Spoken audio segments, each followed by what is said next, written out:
All right, everyone, get ready for a deep dive into some seriously heavy philosophy. Today, we're tackling the big one, the state itself. Why is it even a thing? What makes it justified? And we're doing it all through the lens of a titan, Robert Nozick and his masterpiece, Anarchy, State, and Utopia. Now, before anyone breaks out in a cold sweat thinking you need a philosophy degree for this, chill. We're all about making these big ideas click, no matter your background. And honestly, don't let that title scare you off. Anarchy, State, and Utopia, it's a classic, yeah, but it's not some dusty old textbook. Nozick himself even says, right in the preface, that his own views were changing as he wrote it. He even suggests, get this, that diving into this could shake up some assumptions we hold dear. And I don't know about you, but that's my kind of intellectual party. What's wild is Nozick doesn't just jump in swinging for any old government, right? He starts by really breaking down why a minimal state, one focused on protection, that's where he begins. Kind of surprising for a libertarian, yeah. You'd think they'd be all about, like, zero government. Oh, absolutely. That's what makes this deep dive so juicy. And to get there, he uses this thought experiment. State of nature theory. Sounds intense, right? But picture it. A world with zero government, no laws, no systems, nothing. Like hitting the reset button on society. It's like, what would happen? Right, Yeah. stripping it all away, imagining that anarchy helps us see what problems a state might actually be for, you know? Okay, so no rules, total freedom. What could go wrong? Chapter 2 throws us into philosopher John Locke's version of this state of nature. Perfect freedom, he says, but within the bounds of natural law, meaning everyone's born with rights. But here's the kicker. Nothing to actually enforce those rights. And that's where it all falls apart, right? No justice system, someone violates your rights, what are you going to do? It's all good in theory, but messy in practice. Exactly. Locke, he calls them the inconveniences, love that, of this state of nature. He's like, no impartial judges, enforcing rights is a mess, potential for chaos is through the roof. Kind of like the Wild West, right? Totally. So to escape that chaos, Locke figures people, they'd start forming these protective groups, like a supersized neighborhood watch, right? Yep. Agreeing to have each other's backs, deal with any violations together. The first spark of a justice system, right there. And Nozick, he takes it further, paints this super vivid picture of these associations, how they'd handle disputes, even people outside the group, like almost a more personalized, community-based security, you know? It's so interesting how a system could just kind of emerge. But then Nozick throws in Chapter 3, moral constraints. These are the lines we can't cross with other people, even for some greater good. It's tricky. He uses that example. The mob wants to punish an innocent guy to stop even more violence, right? Like, by the numbers, that's less harm, but it just feels wrong. Exactly. And Nozick's saying it's not just about the best outcome on paper. It's recognizing people have value. They're not tools, even for a good cause. This is huge EE for his whole minimal state idea. Whoa, it's like, hold up. Even if some big power can minimize harm, doesn't mean they get to violate rights to do it. That's deep, man. And super important for why Nozick thinks any state needs boundaries. He's got this analogy. Imagine using another person as a tool to get what you want. Even if they benefit in the end, you took away their choice. Yeah. It's like, nope, your rights aren't on the table, even if it's messier that way. This respect thing, that's core to Nozick. I'm picking up on that. Totally. And that leads to the libertarian side constraint, no aggression allowed, goes hand in hand with those rights, shapes the whole minimal state argument. But the question is, how do you even decide what actions are so bad they need prohibiting? That's where it gets really good going into Chapter 4. So we've got these lines we shouldn't cross, even for the greater good, right? But then it's like, how do you even decide what actions are so bad they're totally off limits?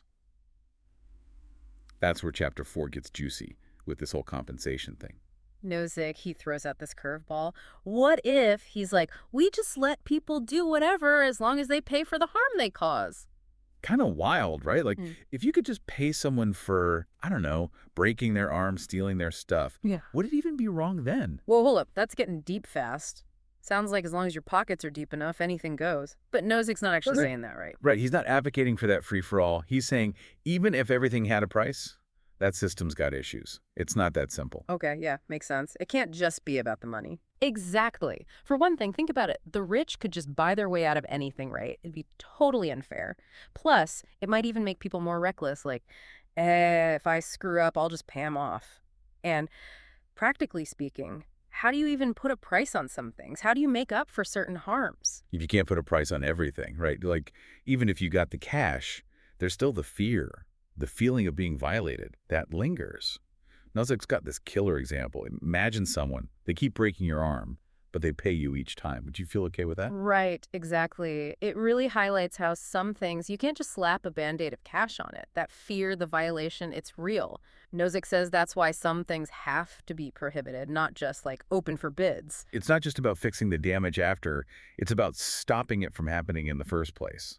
Exactly. And this is where that invisible hand idea comes in. Remember, Nozick's arguing this minimal state, it's not planned, it kind of just happens naturally, right? Like a system that builds itself. Invisible hand, love that. It's like this state, it just kind of appears, no one's steering the ship.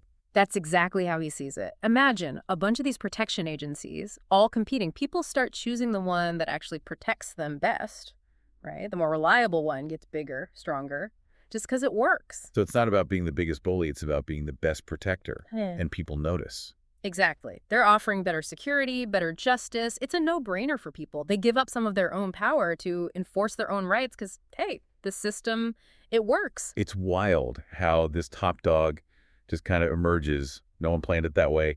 But is that even a state yet? Like truly a state? Good point. It looks like a state, acts like a state, but Nozick says there's a key difference, and it's a big one. Okay, now I'm really curious. Hit me with it. Okay, so this top dog agency, they're raking it in. Everyone's signing up because their system just works. But it's not a state yet, huh? What's the missing link? It's all about force. See, this agency, they're big, they're powerful, but they haven't actually stopped anyone else from doing their own enforcement, right? People are choosing them because they're the best option, not the only option. So they're like the top choice, not because they banned the competition, because they're just that good. Yeah. But doesn't a state, a real one, they got to have the authority, the power to be like, we're in charge of security, full stop. That's the tightrope Nozick's walking. He's so big on individual rights that even this mega agency, they can't just force everyone into the system. Those holdouts, the ones who want to rely on themselves, they matter in this equation. Okay, I see the dilemma. You got folks happily in this almost state and the independents doing their own thing. How does that even work without constant clashes? This is where it gets wild. Nozick says to make that leap from top dog to legit minimal state, they got to offer compensation to the folks who aren't allowed to enforce their own rights anymore. Wait, hold up. They got to pay the people who are like, nah, we're good on your system. Sounds crazy, right? But think about it. The agency's basically saying, look, we're creating a safer, more stable society for everyone. You going rogue, it introduces a level of risk, of chaos that we're trying to minimize. So we'll compensate you for that restriction on your freedom. Whoa, it's like they're paying for the peace of mind, even for the people who opt out. Am I getting that right? You got it. It's acknowledging that even those holdouts, they benefit from the overall safety net.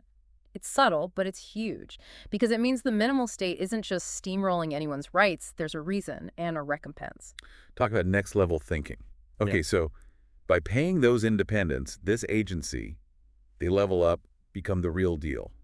A legit minimal state, at least in Nozick's book. Boom, exactly. No longer just the popular kid, but an entity that's rightfully earned that authority to be the sole protector. All while, and this is key, still upholding that individual liberty. Well, let's bring it all home. We started with Nozick saying, nope, anarchy is a recipe for chaos. He's like, look, protection agencies, they pop up naturally. And the best one, it rises to the top just by being good at its job. And then, with this compensation thing, it's like the final puzzle piece. They become the state, fairly, without just bulldozing everyone's rights in the process. Wild ride. But this minimal state, even after all that, it's a far cry from the governments we got today, right? So what's the takeaway for everyone listening? What's Nozick's real point here?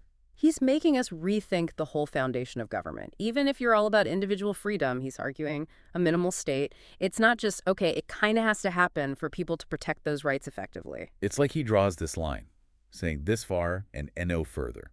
A state's job, protecting us from force, theft, fraud, making sure agreements are kept. Anything beyond that, you're messing with liberty. And that is powerful stuff, even today. Agree or disagree with his conclusions, understanding how he got there, that's what gives you new ways to look at the role of government, the balance between what we do together and what we get to choose for ourselves. Lots to chew on, that's for sure. If this deep dive has your brain buzzing and you're ready for more, Nozick's Anarchy, State, and Utopia, that's the next step. It's dense, yeah, but it'll make you question everything you thought you knew about government, and that's always a good thing. Thanks for exploring with us, everyone.